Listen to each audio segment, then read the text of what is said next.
I was so excited to work with Alma Har'el, and I've admired her work so much, and she just exceeded every expectation I dreamed of. And also this story of two women trying to liberate themselves, tell their own story was so compelling, and to get to work with Moses Ingram was amazing. I think that there's so much incredible atmosphere. You've got the music and the fashion of the 60s, and the production design is just gorgeous. And then you've got these two really ferocious women leading these extraordinary lives with a murder mystery that's got its twists and turns. I feel like Apple just has such incredible taste and always has the finest sort of artistic taste, and Alma is just such a master and has such a gorgeous eye and such a gorgeous heart. So I think people will be blown away by her vision. Well, it's beautiful to see a woman on such a complicated ride. I think one thing I really hope that people walk away with from this experience is to have a little more grace. I think if we looked at Cleo on paper, we'd be like, oh my God, I can't believe she did all of these things. But people make these decisions for a reason when they're forced to. And so I hope people remember that. I hope they appreciate the work that everybody put in. It takes a lot of people to make anything, hundreds of people. And every one of them matter to the process, and I'm grateful for them today in particular.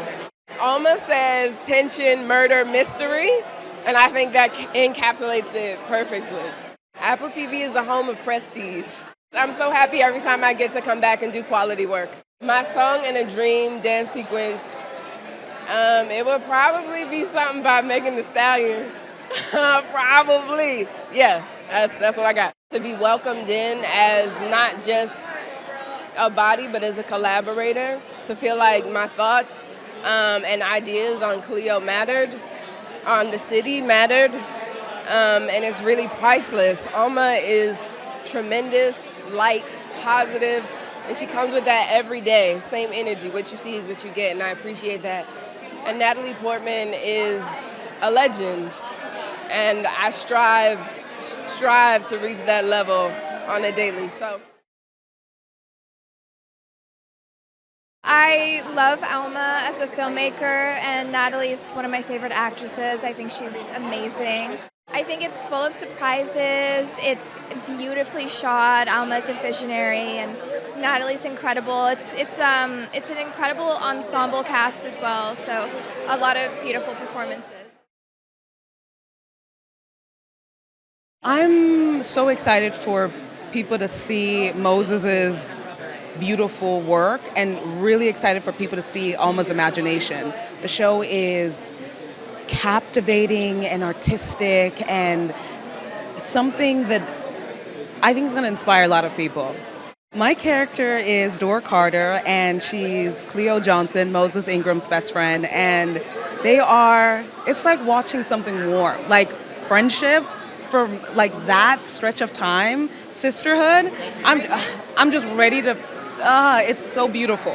It's just so warm and nostalgic.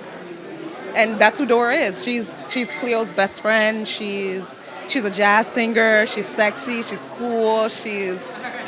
You'll see it. I hope viewers are curious and ready to go back and explore African American history, like what Black opulence really was. I'm ready for people to do that. A little bit about my character, Reggie, man. He's the guy that moves the chess pieces around. He's the one that is the connective tissue to this interwoven group of people. And he's behind the scenes of everyone. He's behind the scenes with Maddie, he's behind the scenes with Michelle and Cleo. And he himself is a pawn in this entire cog. And I think his loyalty is what gets him in trouble. I think it was very well written. It was just a really cool vibe of the script. And then my character is so innocent, and yet she knows what she wants, and just she knows how to get it. Alma was really, really sweet. She was a really good director. I thought that she just made the vision come to life. And then Natalie was so sweet. She just cared a lot. I just really hope that they see something meaningful and thrilling and chilling all at the same time. I consulted produced on this, so I was able to put some of my life into this character as a stand-up comedian. And I think it shows a part of a comedian's life that we really don't see. Some of the darkness that adds to the funny. And it was during a very important part of time that birthed the comedians that I look up to, like the George Carlins, the Richard Pryors, and the Lenny Bruce, when people wanted to discover their voice and tell their truth versus tell like knock-knock jokes or whatever they was telling before then. The show has everything. I mean, it's got a murder mystery at the center of it, but it's also got all these socioeconomic and cultural observations about the black community and the Jewish community of Baltimore in the 1960s. Unbelievable performances from Natalie Portman and Moses, and I'm in it. So what else do you have to know? I think it's a beautiful message for strong women. There's a feminist message very much embedded within this story, and both women are limited, held back by their respective communities, and each of them in their own way fights to break out of the stereotypes that bind them. Natalie Portman is living in a household, an Orthodox Jewish household, where women are meant to just stay in the kitchen, and she refuses to accept that life. And I think it's very brave for both her character and as an actress.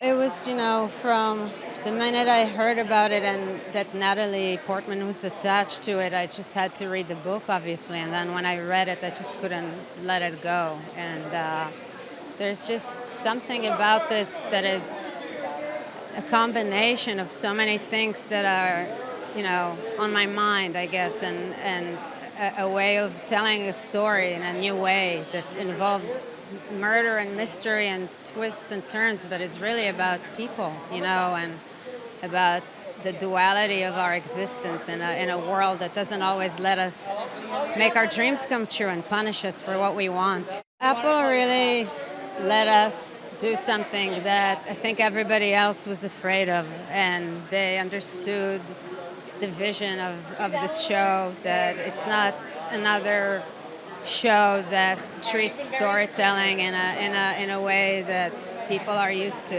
And I think that they, from the start, just let us go and film and make it happen with all the challenges that it presented. It was amazing being able to work on a character who had a chapter in the source material that inspired the work, because it's essentially an entire chapter of inner monologue that sort of keys you into insights into the character that you don't normally have when you're approaching a role. So that was amazing. I mean, of course, the opportunity to work with Natalie and Alma, who is a visionary, and blew me away on all levels, from the way she structured the set experience to, of course, her insights and her visual intuition about scenes. So yeah, that was very exciting.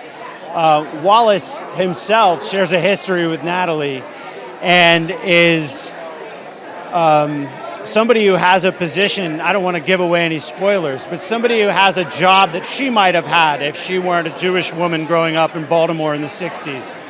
And I get to play this sort of dichotomy of his public-facing reporter appearance and, of course, the truth behind that, which I feel like resonates with current themes and topical and important things today. So I was excited at that prospect as well.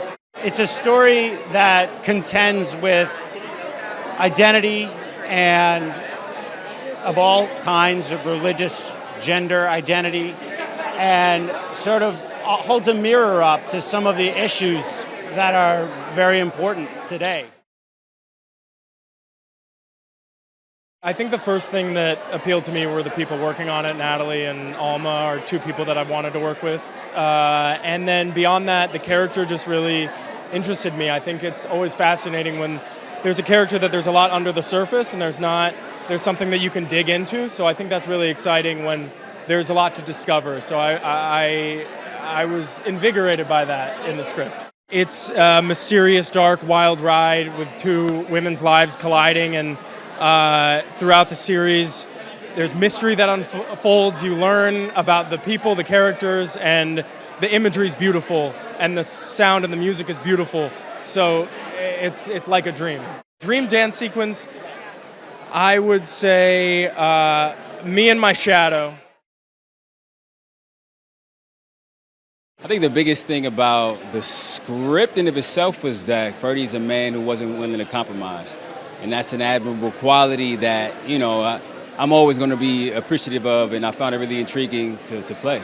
From the series, you can expect a genre-bending series, something that sort of goes into the elements of a murder mystery, noir, thriller, some elements of fantasy. I'm really excited about people just to see Alma, right, and what she does. I think it's extremely special visually, and everything from her background and everything that she's able to pull into the show, I think it really speaks volumes. A dream dance sequence. It's a good question. It'd probably be some shimmy in there, mixed with a little bit of you know what?